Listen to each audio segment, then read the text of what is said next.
What is up, everyone? Welcome back to the channel. Today we're going to hop back into the subject of ships one last time to address some of the questions that you guys had about the previous ship guides that I put out. I will leave a link to those up above if you have not seen those before, so you can check those out.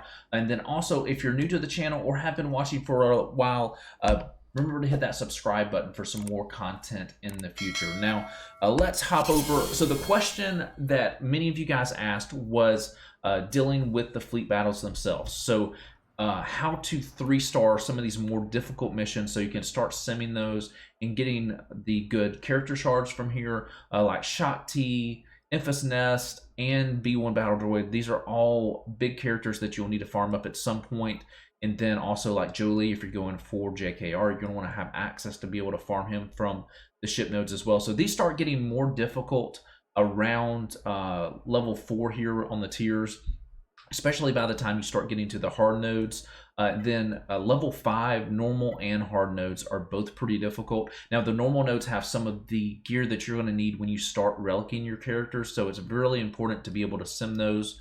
And then obviously on the hard node farms, you've got some of the best free-to-play players or free-to-play characters that you can get in the game in Shot T, Infus Nest, and B1 Battle Droid. So you're going to want to be able to farm those.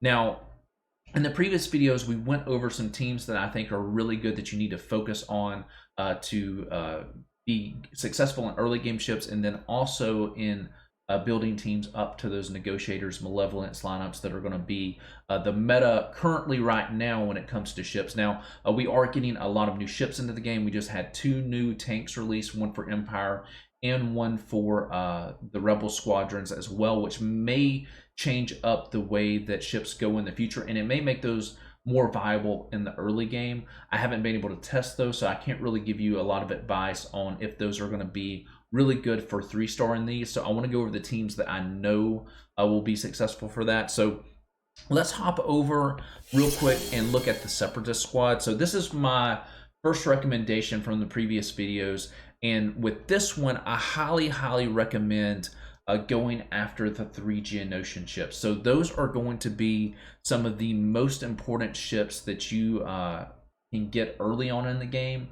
That trio together is very good, and they're really accessible. They're in the stores, and then also the characters themselves that you need to unlock, those make a really good early game team, especially when you get Geobrood Alpha unlocked.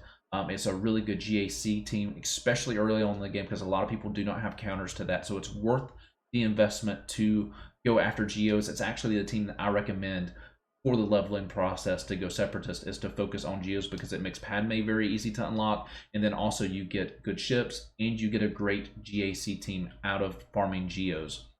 So I recommend focusing on those 3 characters. You've got a good tank there. You've got great DPS with Geo Spy, and then Soldier does a lot of assist and does good DPS as well.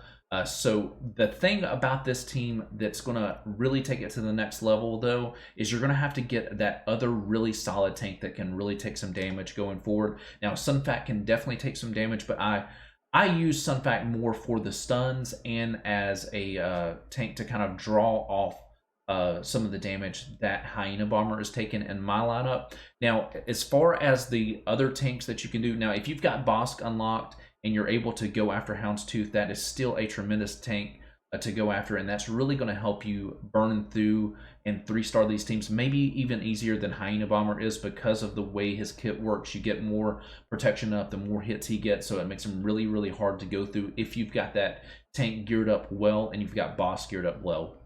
Now, for early game players, a lot of times that's not an option, and then that's a double investment too in hard node farms when you're having to go after Houndstooth and Bosk.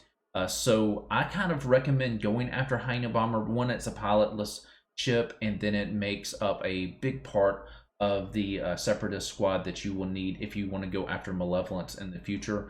And then when I went through this lineup, especially when I was 3-starring these for the first time, I had the 3 Geo ships, I had Hyena Bomber, and then I did have Vulture Droid. And then for the other ships that I used, you could kind of throw in the Vader ship, and then the TIE Fighter pilot ship was really helpful, just by getting some dodges in there kind of helped, and then fed turn meter to to my capital ship.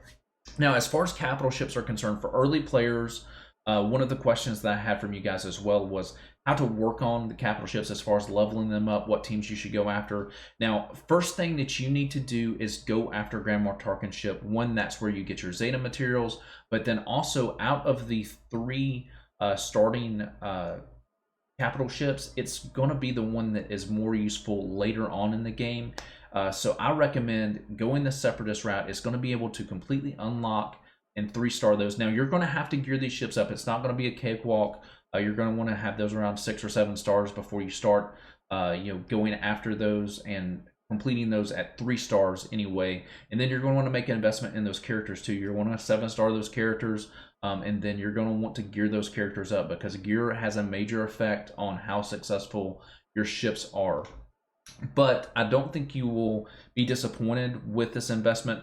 One, the Geos just have so many uses. That's how you're going to get Wat-Tan War Shards later on. So if you get those all up to gear 12, then it's a very good success, or very good investment, because you're able to get those shards for your guild. Like I said, the ships are very good, and then the team itself is really good in GAC. Now, there's probably some other routes that you can go doing this. I know Houndstooth, from talking to some people within my shard, was really, really helpful in a lot of different lineups, being able to 3-star these, just because that tank, when you have boss geared up well and then you have high stars and gear up on your Houndstooth, it's going to be able to take a lot of punishment, which will allow you to 3-star those quite easily. Now, one last thing that I want to point out, let's hop back over to some gameplay here and look at the Geo ships themselves and go over the things that I think you need to focus on first when it comes to survivability for these Geo squads. And one of the first things that you will need to do is to get, I believe it's this ability right here. Okay, yes. So for leveling up your moves on your ships, this is going to be one of the most important ones that you need to do. This is one of those that uses the ship Omega, so it is an expensive one to do. You get a limited amount of those every week, so it is big investments when you do this. But what this allows you to do is when you get hit, it's going to put Geo Soldier and Geo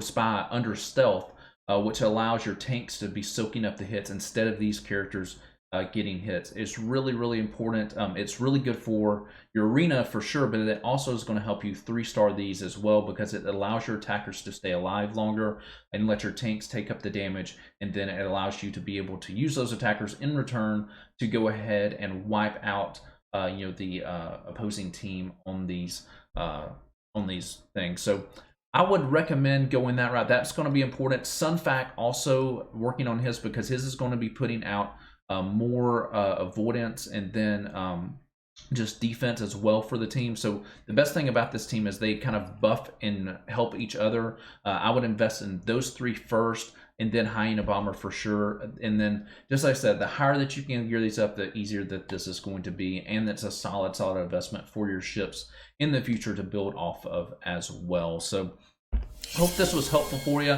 When it comes back to the subject of the capital ships, obviously you're going to need 5 dark side ships for Tarkin, and then you're going to need 5 light side ships for the other 2.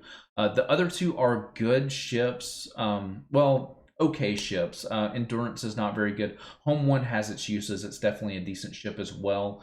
And then you're going to want to have Home 1 build up if you want to do some of the stuff in the future, as far as like Han's Millennium Falcon, and then also going after Chimera as well.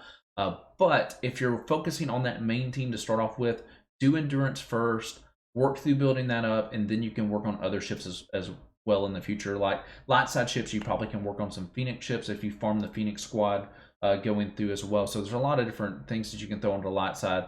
Ahsoka ship, Anakin ship, really important on light side. In the previous video, I've got a thing on working on a team to go after Kenobis in the future. It's probably good investments for light side ships. But as far as getting through and 3-starring those, go after the separatists first. I think that you're not going to regret that decision at all. So I hope this was helpful, and I will see you guys in the next video. Going to be doing some stuff on currencies and how to spend those in the shops. I think that will be a helpful next video for you guys. So have a great weekend, and I will see you guys in the next one.